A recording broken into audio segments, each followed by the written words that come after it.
বিয়ে না হলে একটা মেয়ে কখনো জানতেই পারতো না তার জীবনে কতটা অভাব ছিল খাবারের, কতটা অবহেলা ছিল অন্যের বাড়িতে। বিয়ে না হলে কখনো বুঝতেই পারতো না তার মধ্যে কত ভুল, কত ত্রুটি, কত দোষ আছে।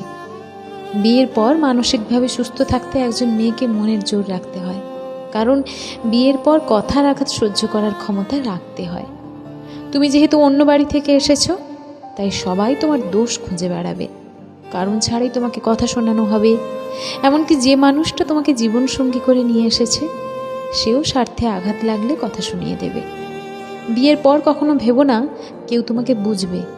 তুমি যেহেতু অন্য বাড়ি থেকে এসেছো, তাই কেউ তোমাকে আপন ভাববে না, শুধু অপরাধী বানাবে। বিয়ের পরেই মেয়েরা বুঝতে পারে তার বাবার কাছে সে কতটা আদরের, ভালোবাসার, গুরুত্বের ছিল। আর এখন সে কতটা গুরুত্বহীন হয়ে গেছে। বাবার বাড়িতে মেয়েরা গুণী না হলেও কথার আঘাত সইতে হয় না, কিন্তু বিয়ের পর যদি তুমি অন্যদের মনের মতো না হও, যদি গুণী না হও, তাহলে মেয়ে তোমাকে কথার আঘাত সইতেই হবে।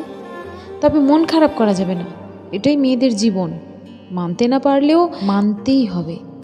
আসলে মেয়েদের বাবার কাছ ছাড়া আর কারো কাছ থেকে কিছু আশা করাটা ঠিক না। যতদিন বাবা মায়ের কাছে থাকবে, তাদের সাধ্য অনুযায়ী নিজের ইচ্ছেগুলো পূরণ করে নিতে শেখো, কারণ এই মানুষগুলো একদিন না পারলেও অন্য একদিন ঠিকই তোমার স্বপ্ন পূরণ করবে। বাবার বাড়িতে যতদিন মেয়েরা থাকে, ততদিন তারা বাবার রাজকন্যা হয়ে থাকে। যে স্বপ্নই হোক, সবই বাবার কাছেই চলে যায়। পরবর্তী জীবনে কিছু না পেলেও তখন আফসোস থাকবে না, তখন নিজের মনেই বলবে, আমার বাবা আমার সব ইচ্ছে পূরণ করেছিল, তাই আজ আর কারো কাছে কিছু আশা নেই।